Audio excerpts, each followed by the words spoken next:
Next heading लिखो alkyne.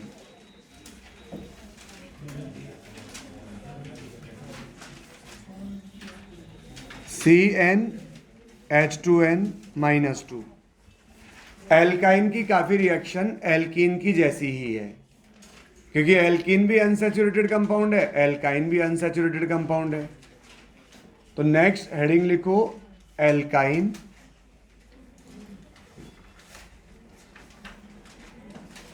Alkyne का general formula होता है CnH2n-2। CnH2n-2।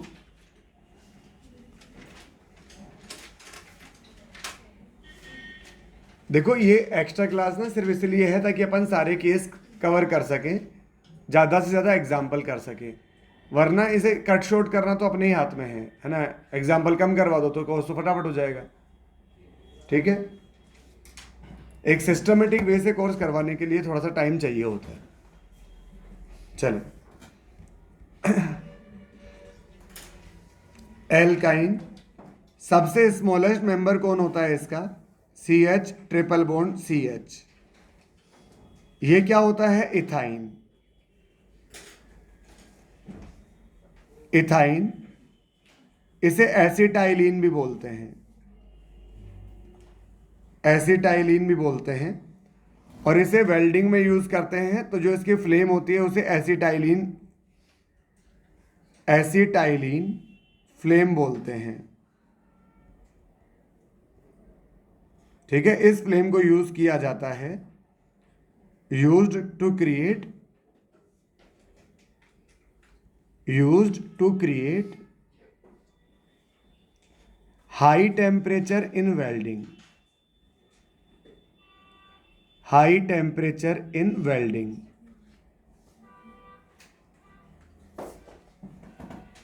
वेल्डिंग में हाई टेम्परेचर क्रिएट करने के लिए इस गैस को यूज करते हैं।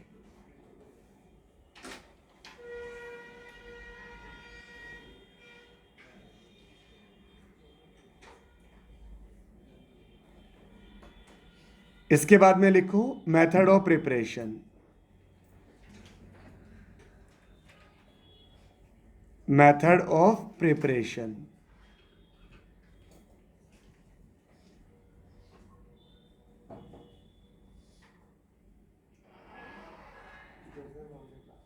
टू 235। मेथड ऑफ प्रिपरेशन क्या करो बेटा? हाँ,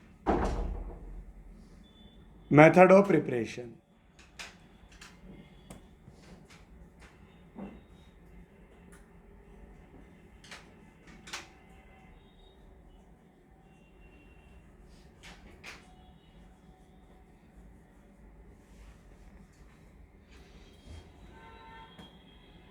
मेथड ऑफ प्रिपरेशन में सबसे पहला लिखो bi vicinal halide, bi vicinal halide.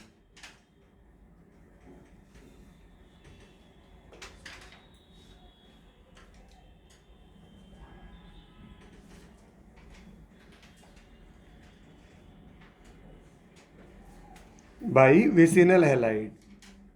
Vicinal halide कौन सा होता है? नियर बाई कार्बन पर जो एल्केन हैलोजन लगे होते हैं। जैसे अब आप एक मिनट पहले सामने ध्यान दो।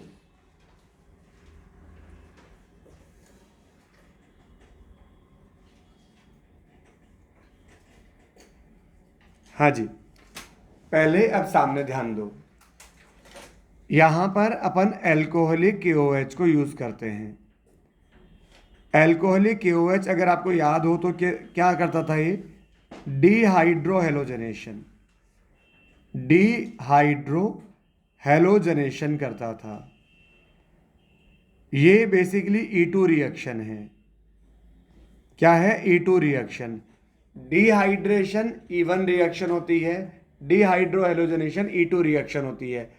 एल्कोहलिक KOH एलिमिनेशन का काम करता है, एक्वस KOH सब्स्टिट्यूशन का काम करता है। तो ये क्या करेगा? ये आएगा और यहां से एक HX को बाहर निकाल देगा। जब यहां से HX बाहर निकल जाएगा, CH3 CH, एक पाई, यहाँ से इसकी वैलेंसी फ्री, इधर से H की वैलेंसी फ्री, दोनों वैलेंसी फ्री हो जाएगी तो दोनों के बीच में एक बॉन्ड बन जाएगा CH। अब यहाँ क्या आ जाएगा Br। अब ये ब्रोमीन, ब्रोमीन के पास है लोन पेयर और यहाँ है pi bond, lone pair sigma और पाई, यहाँ क्या है कॉन्जुगेशन, यहाँ क्या है कॉन्जुगेशन। इसका मतलब ज़्यादा इलेक्ट्रॉन डेंसिटी लोन पेयर में होती है, तो ये अपना लोन पेयर इधर वाले को डोनेट करेगा ऐसे, और ये पाई बॉन्ड इधर चला जाएगा। जब ये ऐसे डोनेट करेगा तो यहाँ पर इस, ये जो कार्बन ब्रोमीन बॉन्ड है, यहाँ पार्शियल डबल बॉन्ड कैरेक्टर आ जाएगा। क्या आ जाएगा? पार्शियल डबल बॉन्ड कैरेक्टर आ जाएगा। अब मुझे अगर यहाँ पर मैं दोबारा से इस हाइड्रोजन को अपन कुछ इस तरह से यूज कर लें, अगर मैं दोबारा से एल्कोहलिक KOH लूं तो अगेन काम तो इसको वही करना है, डिहाइड्रोहेलोजनेशन। तो यहां से H और यहां से Br को बाहर निकालना है, लेकिन अब इस बार इनका बाहर निकलना थोड़ा मुश्किल हो जाएगा, क्योंकि ब्रोमीन कार्बन के बीच में डबल बॉन्ड कैरेक्टर आ चुके हैं रेजोनेंस की वजह से, वो बॉन्ड स्ट्रॉन्ग हो चुका है, और स्ट्रॉन्ग बॉन्ड का रिमूवल इजीली नहीं होता है, ब्रेकिंग इजीली नहीं होती है। तो यहां पर ये जो आएगा CH3C, इधर आएगा ट्रिपल बॉन्ड CH, तो इसकी जो यील्ड, ये ठीक है, ये क्या बनेगा? प्रोपाइन। इसकी जो यील्ड बनेगी वो आएगी वेरी पुअर यील्ड। मतलब ये रिएक्शन केवल फर्स्ट स्टेप तक ही चलेगी, ये सेकंड स्टेप वाला बहुत ही रेयरली होता है यहाँ काम। अब इसका मतलब OH माइनस ये काम नहीं कर पा रहा, OH माइनस एक बेस है, ये एलिमिनेशन नहीं करवा पा रहा अच्छे से, तो क्यों नहीं इसके बॉस को बुलाया जाए, मतलब इससे स्ट्रॉन्ग बेस को बुलाया जाए। सबसे स्ट्रॉन्ग बेस होता है CH3 माइनस, फिर NH2 माइनस, फिर OH माइनस, फिर F माइनस, ये ऑर्डर में लिखवा चुका हूँ। ठीक है, तो इसलिए फिर अपन क्या करते हैं यहाँ पर इस सेकंड स्टेप में, या तो CH3 C, इधर H आ जाएगा, इधर Br आ जाएगा, इधर CH आ जाएगा, इधर H आ जाएगा, इधर Br आ जाएगा। या तो आप पहले स्टेप में एल्कोहलिक KOH ले लो, यहां से डिहाइड्रोहेलोजनेशन हो जाएगा। ठीक है, इससे ज़्यादा कोई फर्क नहीं पड़ता कि इधर वाला HBr हटा रहे हो या इधर वाला HBr हटा रहे हो। जैसे अपन ये वाला HBr हटा दें तो यहां से क्या आ जाएगा? CH3 CH, H को अपन ऊपर ही रहने देते हैं, C, यहाँ आ जाएगा H, फिर ये आ जाएगा डबल बॉन्ड CH, और ये आ जाएगा Br। अब क्या करो आप, NaNH2 यूज ले लो या NH2 माइनस यूज ले लो। NH2 माइनस OH माइनस से ज़्यादा अच्छा बेस होता है ना, ज़्यादा स्ट्रॉन्ग बेस होता है। तो यहाँ पर सोडामाइड दिया होता है NaNH2। ठीक है, ये NH2 माइनस जो होता है, NH2 माइनस, ये होता है स्ट्रॉन्ग बेस। स्ट्रॉन्ग बेस क्या करेगा? अब यहाँ पर इस डिहाइड्रोहेलोजनेशन दोबारा आसानी से करवा देगा, और जब आसानी से करवा देगा तो CH3C ट्रिपल बॉन्ड CH का फॉर्मेशन हो जाएगा, और इस केस में जो इसकी यील्ड होगी वो थोड़ी अच्छी यील्ड मिलेगी, बेस अच्छा ले लिया। आप ऐसा भी कर सकते हो, शुरू में ही NaNH2 ले लो। अरे एल्कोहलिक KOH की जगह शुरू से ही आप NaNH2 ले लोगे तो कोई प्रॉब्लम ही नहीं आएगी। ठीक है, आप ये नोट करें बेटा। अब ये आपको खुद को लिखना होगा कि अपन ने यहाँ पुअर यील्ड क्यों मिलेगी, क्योंकि ब्रोमीन किस में है? कॉन्जुगेशन में है, जिस वजह से वहां क्या आ गया? पार्शियल डबल बॉन्ड कैरेक्टर आ गया।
तो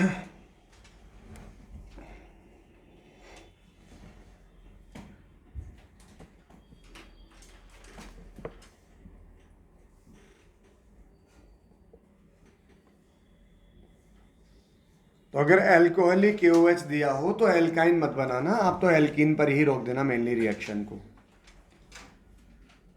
अब एल्कीन ऑप्शन में नहीं हो तो फिर एल्काइन बनानी ही पड़ेगी। आप समझ रहे हो मेरी बात? अगर NaNH2 दिया होगा तो ही एल्काइन की तरफ जाएंगे अपन।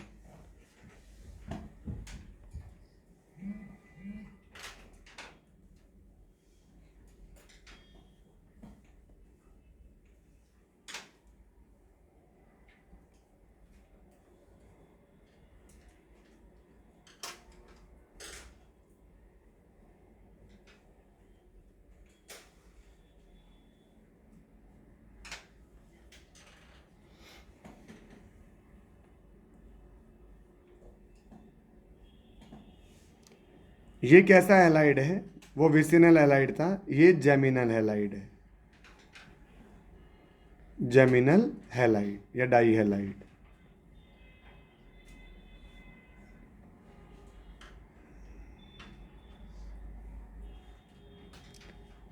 जैसे एक HBr यहाँ से चला जाए, दूसरा HBr यहाँ से चला जाए, तो अगर एल्काइन की बात करेंगे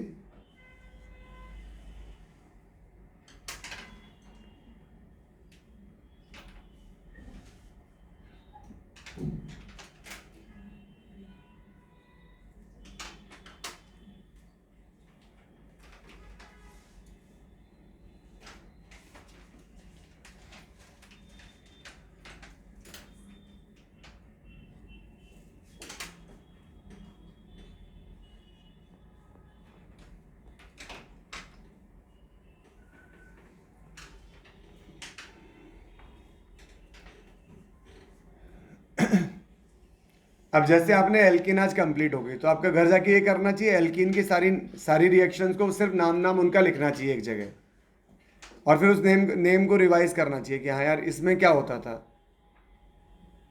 एक दो बार थ्रू आउट पढ़ लो पूरा, फिर केवल नाम नाम लिखो उसका, और नाम को देखकर आपको क्लिक करना चाहिए इसमें ये ऐसा होता था।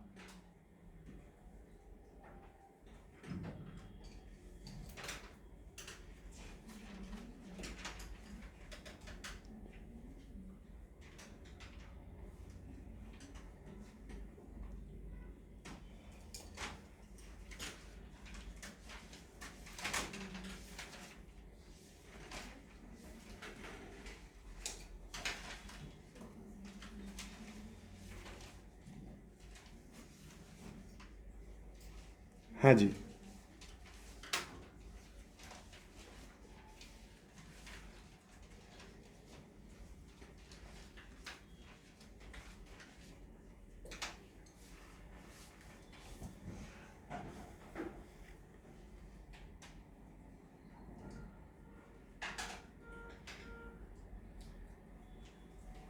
हो गया इतना नोट?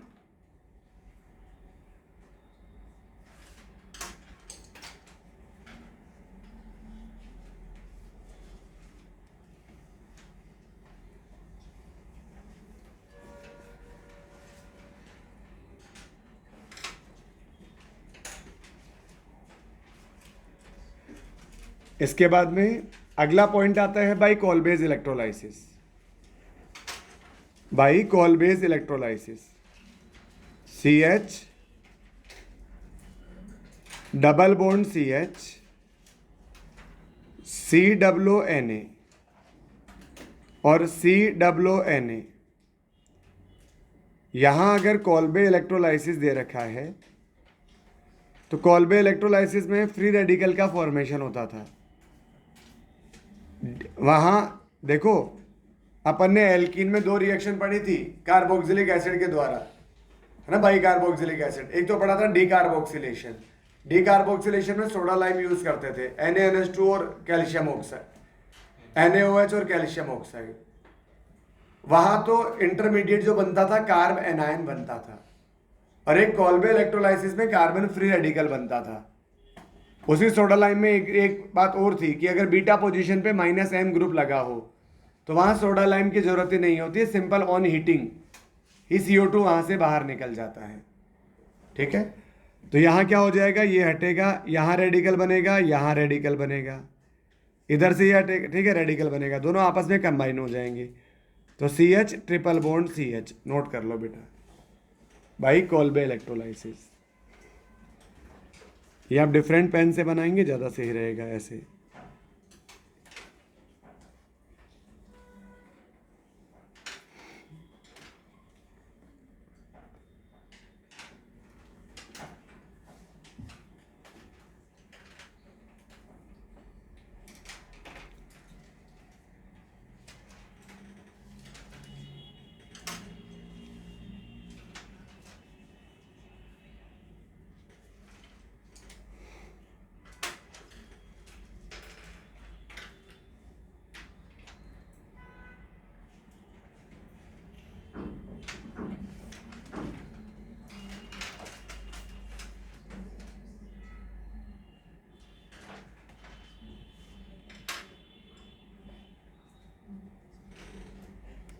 नेक्स्ट रिएक्शन है डीहेलोजनेशन। डीहेलोजनेशन, डीहेलोजनेशन से अपन ने एल्कीन भी बनाई है। यहाँ अपन जिंक यूज में लेते हैं, और जिंक आएगा एक देखो, एक Br2 को यहाँ से गायब कर देगा और एक Br2 को यहाँ से गायब कर देगा। तो यहाँ से -2Zn Br2, 2Zn Br2 बाहर निकल जाएगा अगर 2 जिंक ले लेंगे तो दो वैलेंसी फ्री हो जाएगी। अगर दो वैलेंसी फ्री हो जाएगी तो वहाँ क्या बन जाएगा, ट्रिपल बॉन्ड का फॉर्मेशन हो जाएगा। ये रिएक्शन मैं करवा चुका हूँ, ठीक है। जैसे मैंने वहाँ एक रिएक्शन करवाई थी आपको, यहाँ CHI3, अगर CHI3 और यहाँ सिल्वर दिया है, अगर सिल्वर दिया है तो यहाँ पर 3AgI बाहर निकल जाएगा। इस CH के तीनों हेलोजन अगर बाहर चले गए तो वहाँ 3 वैलेंसी फ्री हो जाएगी। ऐसे ही इसका जो दूसरा मोल होगा वहाँ पर भी 3 वैलेंसी फ्री हो जाएगी, और ये दोनों 3 वैलेंसी आपस में क्या हो जाएगी, कंबाइन हो जाएगी, और ये एल्काइन का फॉर्मेशन हो जाएगा, इथाइन का। ये रिएक्शन मैं करवा चुका हूँ आपको ऑलरेडी। इसी में एक लास्ट रिएक्शन और है, कैल्शियम कार्बाइड। जब कैल्शियम कार्बाइड का आप हाइड्रोलाइसिस करोगे HOH, ये प्लस और ये माइनस, ये कैल्शियम पे +2, ये C2 पे -2, C2 -2 जब H प्लस से कंबाइन हो जाएगा तो क्या बनेगा, C2H2 बनेगा। इसके 2 मोल ले लो और क्या बन जाएगा, कैल्शियम हाइड्रोक्साइड। ये रिएक्शन अपन P ब्लॉक में भी पढ़ चुके हैं, ठीक है, ये नोट कर लो बेटा। This is 4th reaction, this is 5th reaction. Last वाली दोनों रिएक्शन पहले डिस्कस हो चुकी है।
हाँ जी, तो ये थे इसके method of preparation. Method of preparation में मेनली एक ही पॉइंट पढ़ा अपन ने, NaNH2 वाला। डिहाइड्रो हेलोजनेशन में एक ही मेन पॉइंट पढ़ा है कि वहाँ अल्कोहलिक KOH इतना इफेक्टिवली वर्क नहीं कर पाता है।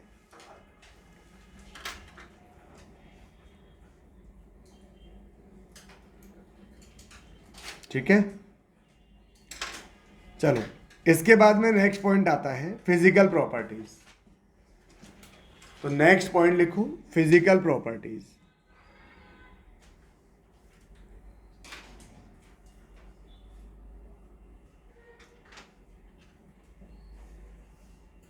अपने को जो मेन टाइम लगेगा ना, मतलब नेक्स्ट वीक में, वो बेंजीन में लगेगा सारा टाइम।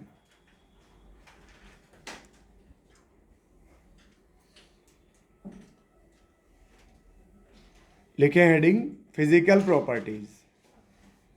2 से 4 कार्बन की एल्काइन गैस होती है, 5 से 12 तक की लिक्विड होती है, और 13 या अबाउ सॉलिड होती है। मतलब इनका इतना लोड लेने की जरूरत नहीं, ये पूछे भी नहीं जाते हैं, ऐसे कॉन्सेप्ट ही पूछे जाते हैं ज़्यादातर।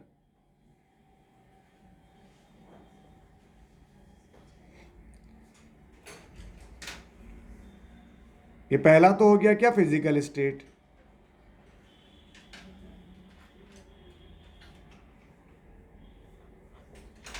सेकंड हो जाएगा बॉइलिंग पॉइंट। अब बार बार वही बताना क्या, मॉलिक्यूलर वेट के प्रोपोर्शनल होता है, सरफेस एरिया के इन्वर्सली प्रोपोर्शनल होता है, नहीं सॉरी, सरफेस एरिया के प्रोपोर्शनल होता है, यानी 1 upon number of branch.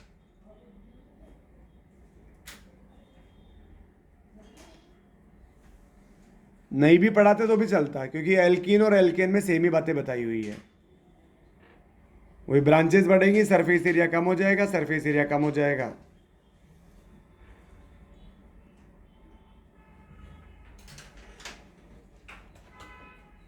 Surface area बाद कब देखते हैं, जब मॉलिक्यूलर वेट सेम रहता है।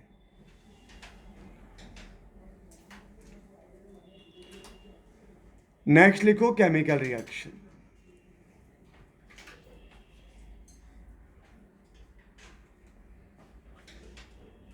केमिकल रिएक्शन,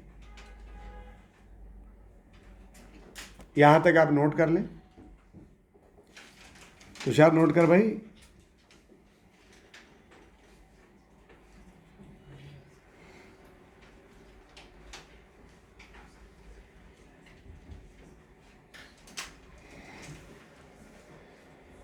केमिकल रिएक्शन में सबसे पहली रिएक्शन आती है, यहां तक नोट हो गया क्या?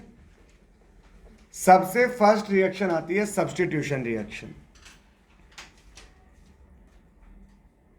सब्स्टिट्यूशन रिएक्शन,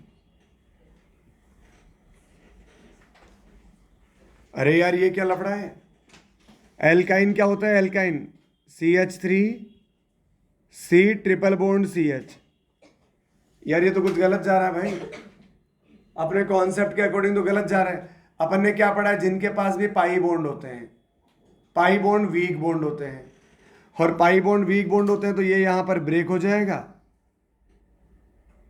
एक इधर आके ऐड हो जाएगा, एक इधर आके ऐड हो जाएगा, फिर सेकंड पाई बॉन्ड ब्रेक हो जाएगा, फिर एक इधर आके ऐड हो जाएगा, फिर एक इधर आके ऐड हो जाएगा। जिनके पास भी पाई बॉन्ड होते हैं वो एडिशन रिएक्शन शो करते हैं। एल्कीन और एल्काइन इलेक्ट्रॉन रिच होते हैं, इलेक्ट्रॉन रिच यानी न्यूक्लियोफाइल। तो इन पे कौन अटैक करता है, इन पे इलेक्ट्रोफाइल अटैक करता है। इसका मतलब ये कौन से रिएक्शन शो करते हैं, इलेक्ट्रोफिलिक एडिशन रिएक्शन शो करते हैं, जो इनकी मेन रिएक्शन होती है।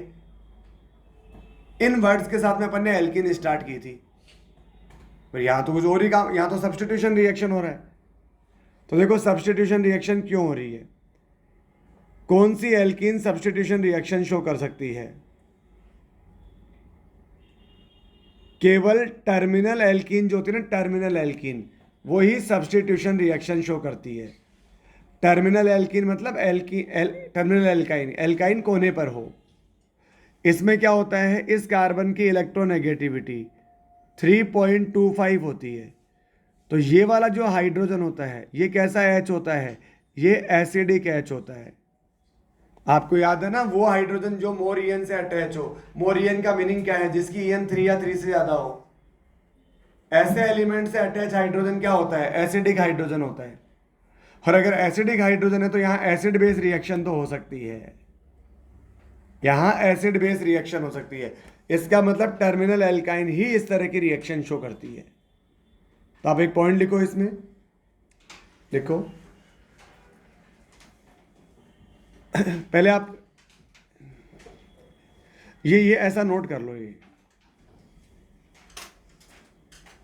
ताकि आपको ये समझ आ जाए कि वो H एसिडिक H है।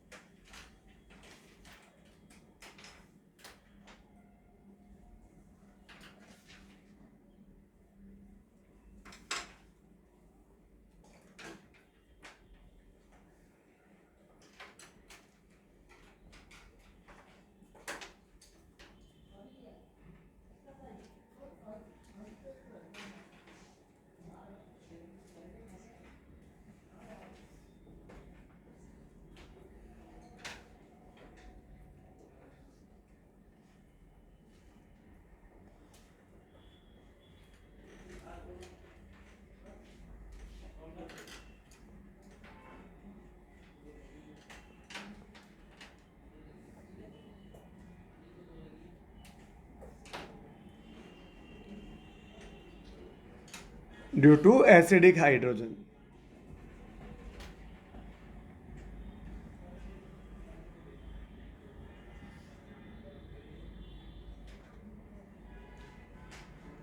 आपको एक बात पता है क्या बेटा? एन एसिड बेस रिएक्शन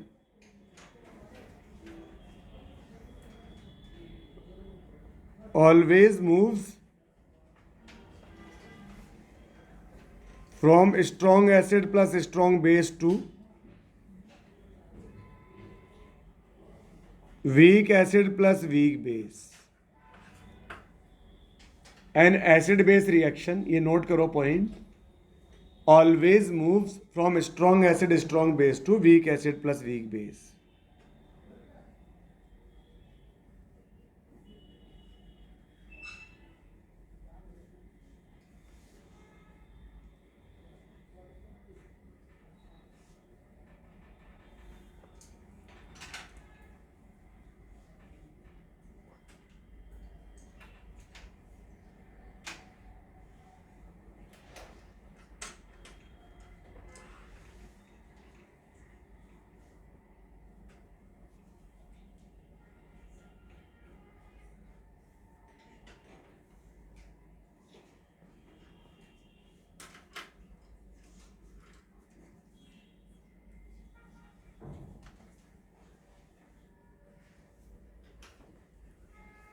हाँ जी, अब जैसे समझो, सबसे पहली रिएक्शन है सोडियम के साथ में।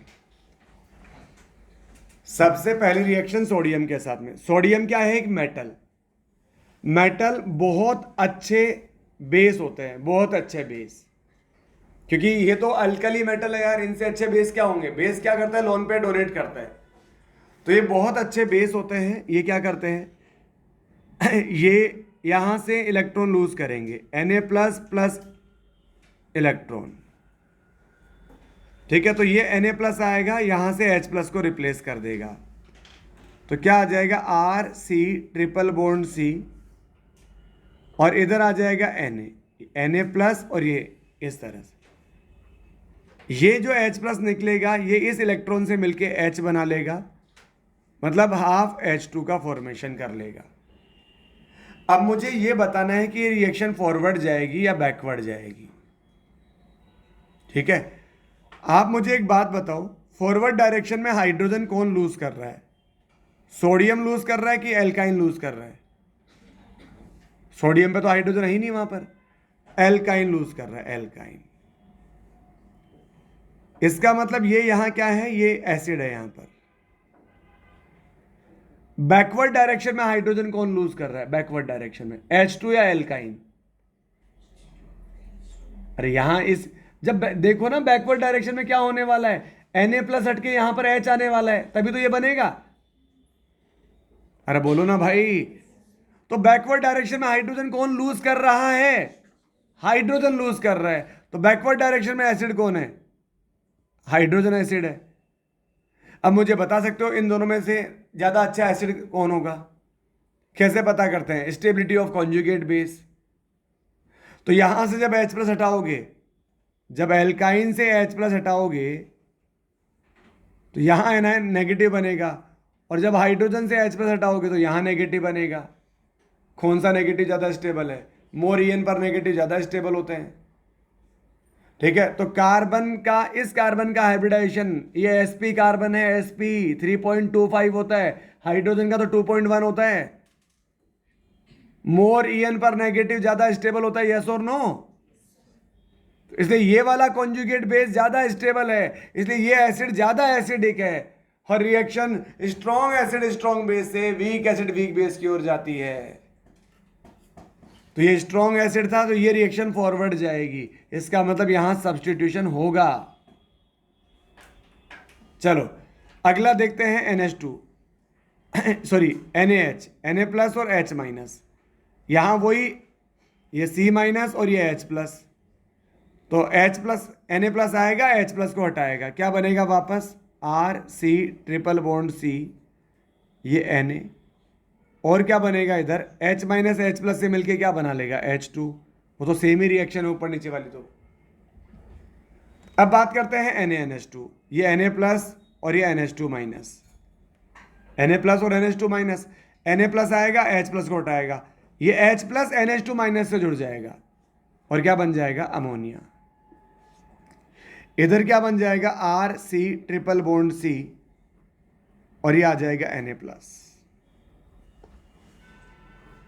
इस तरह से। अब आपको ये कंफर्म करना है कि रिएक्शन फॉरवर्ड जाएगी कि बैकवर्ड जाएगी, फॉरवर्ड जाएगी या बैकवर्ड जाएगी। तो अब देखो, फॉरवर्ड डायरेक्शन में ये H प्लस लूज कर रहा है और बैकवर्ड डायरेक्शन में ये एसिड की तरह बिहेव कर रहा है, यानी ये H प्लस लूज करेगा।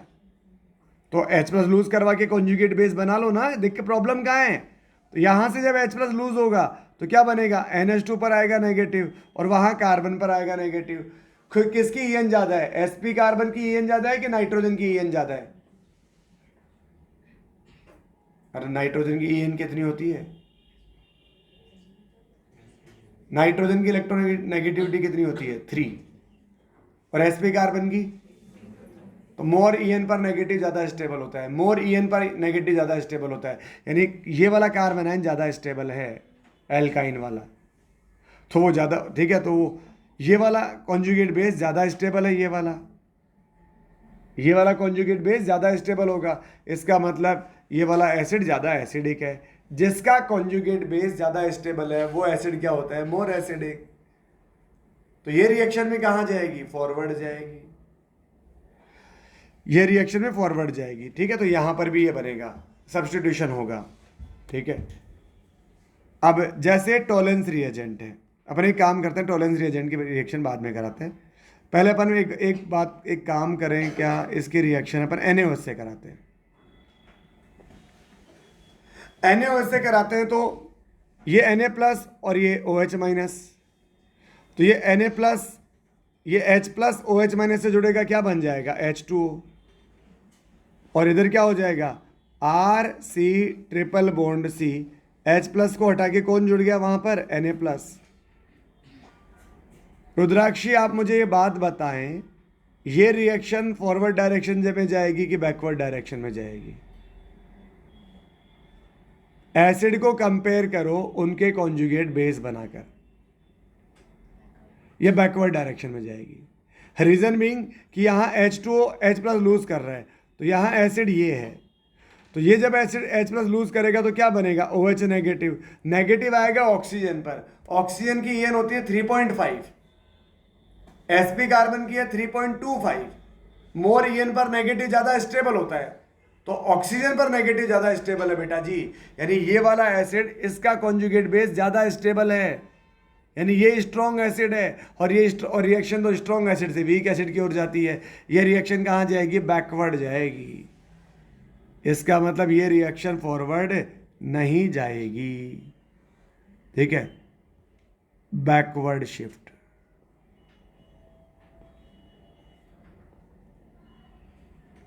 ठीक है, तो आप एक काम करें, इतना नोट करें।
हो गया भाई।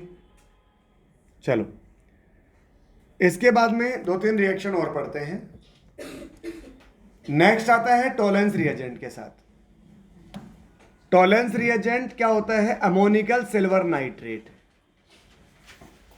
अमोनिकल सिल्वर नाइट्रेट ये लिखा हो सकता है, और Ag का अमोनिया के साथ कॉम्प्लेक्स बना हो सकता है,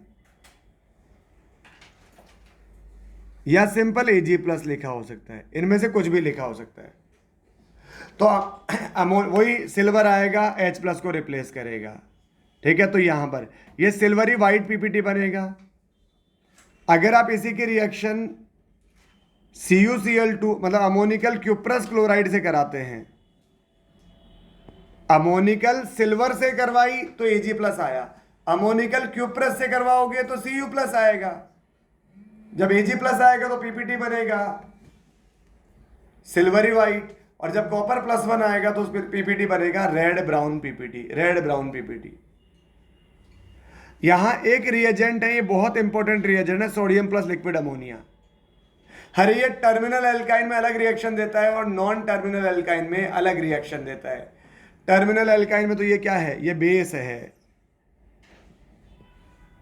ये क्या है? बेस, स्ट्रॉन्ग बेस है, स्ट्रॉन्ग बेस। और ये क्या है? एसिड। टर्मिनल एल्काइन ही एसिडिक होता है, नॉन टर्मिनल वाला नहीं होता है एसिडिक। तो क्या हो जाएगा? एसिड बेस रिएक्शन हो जाएगी, सिंपल।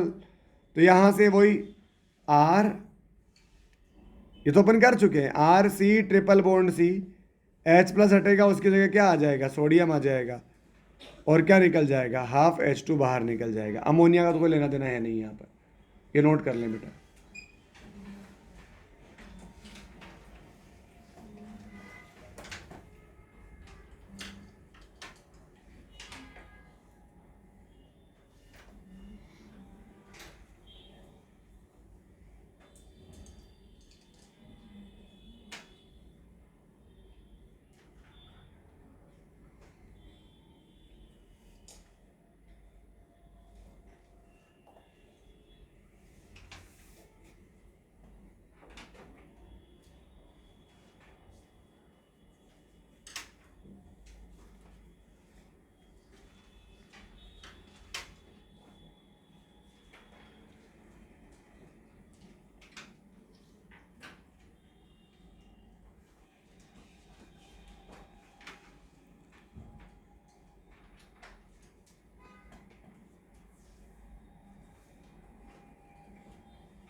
हुआ यहां तक नोट?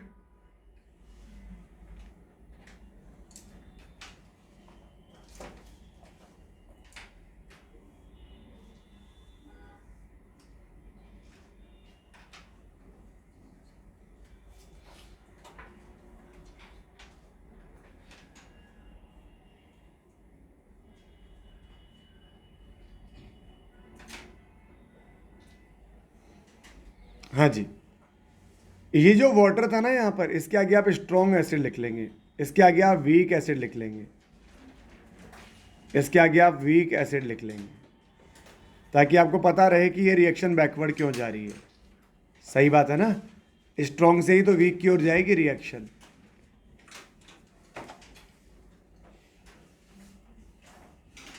केवल वाटर ही इसमें स्ट्रॉन्ग था ऊपर वालों में। हाँ जी, एक पॉइंट लिखो बेटा स्टार लगा के। लिखो Tollens reagent, Tollens reagent and Cu2Cl2 plus NH4OH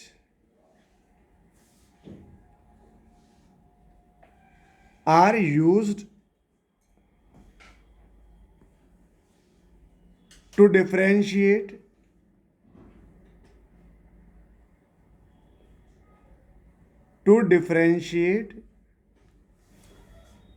terminal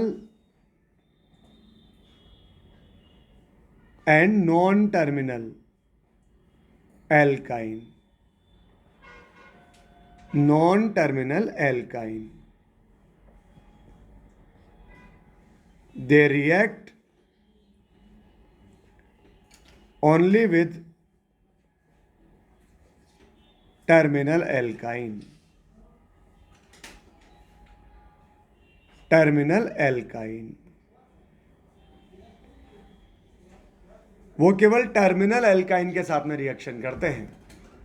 जैसे लेट सपोज यहां एक एग्जांपल है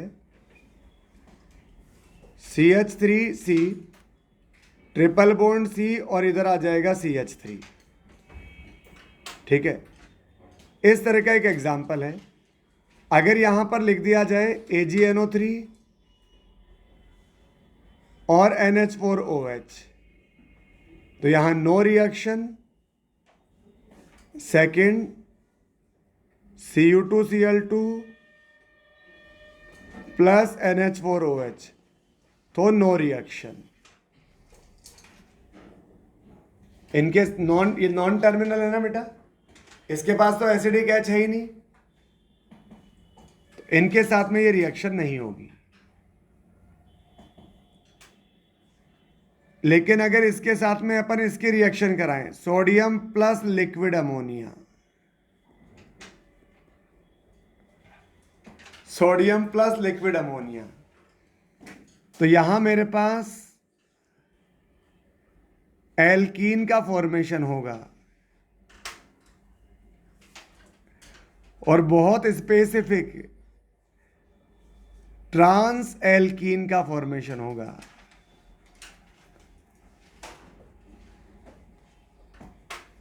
याद रखना, अगर सोडियम और लिक्विड अमोनिया की रिएक्शन कराते हैं उससे तो सिस एल्कीन नहीं बनती है, ट्रांस एल्कीन बनती है, ठीक है। सिस एल्कीन के लिए दूसरा रिएजेंट यूज में लेना होता है, नोट करो इतना।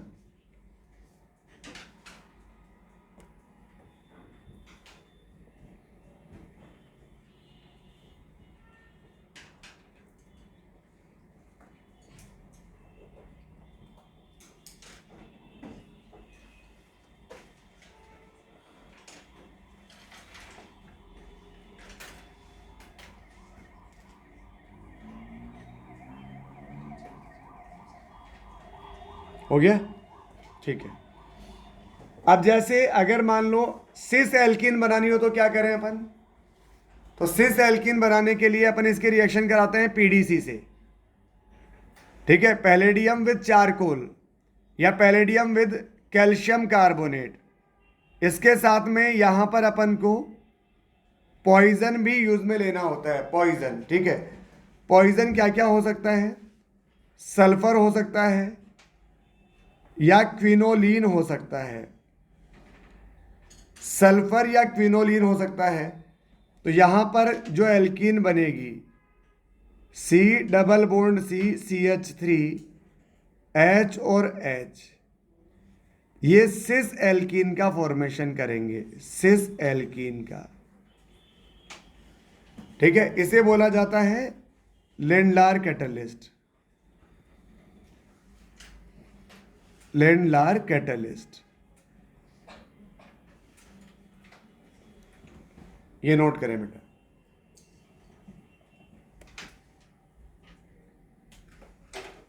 आप चाहो क्विनोलिन के स्ट्रक्चर की वैसे अपने को जरूरत है नहीं, पर आप चाहें तो देख सकते हैं, ये क्विनोलिन का स्ट्रक्चर होता है,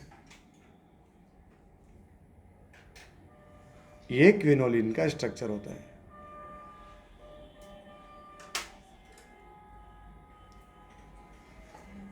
इस ऊपर वाले को बोलते हैं बर्च रिडक्शन, सोडियम और लिक्विड अमोनिया वाले को, और इसे बोलते हैं लिंडार कैटलिस्ट।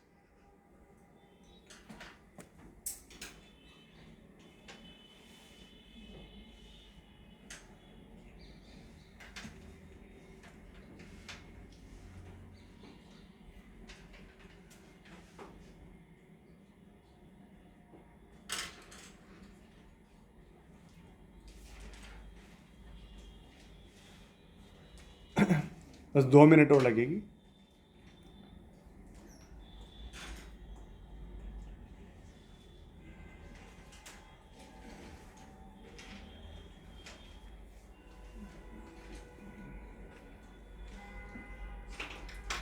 ये पॉइजन होगा ना तो ही रिएक्शन एल्कीन पे रुकेगी, वरना ये एल्केन पे भी जा सकती है आगे।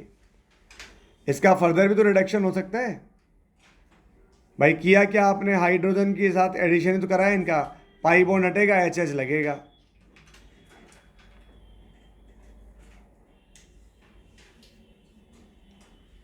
लिखा क्या भाई? इसका मतलब एल्काइन में अपन ने क्या डिस्कस किया, देखो एक तो इसका मेथड ऑफ प्रिपरेशन किया, अभी अपन ने इसकी फर्स्ट रिएक्शन पढ़ी है सब्स्टिट्यूशन रिएक्शन। सब्स्टिट्यूशन रिएक्शन कौन देगा? टर्मिनल एल्काइन देगा, नॉन टर्मिनल वाला नहीं देगा, ठीक है। सेकेंड रिएक्शन लिखो addition reaction, addition reaction, addition reaction. इसमें लिखें फर्स्ट इलेक्ट्रोफिलिक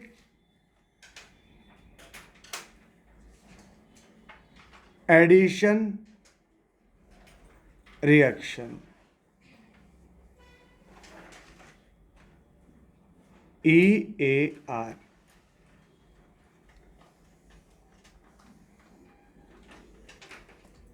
जैसे एल्कीन शो करती है इलेक्ट्रोफिलिक एडिशन, वैसे ही एल्काइन भी शो करती है इलेक्ट्रोफिलिक एडिशन, ठीक है। याद हो जाना चाहिए, एल्कीन और एल्काइन जो होते हैं ये क्या होते हैं? Electron rich.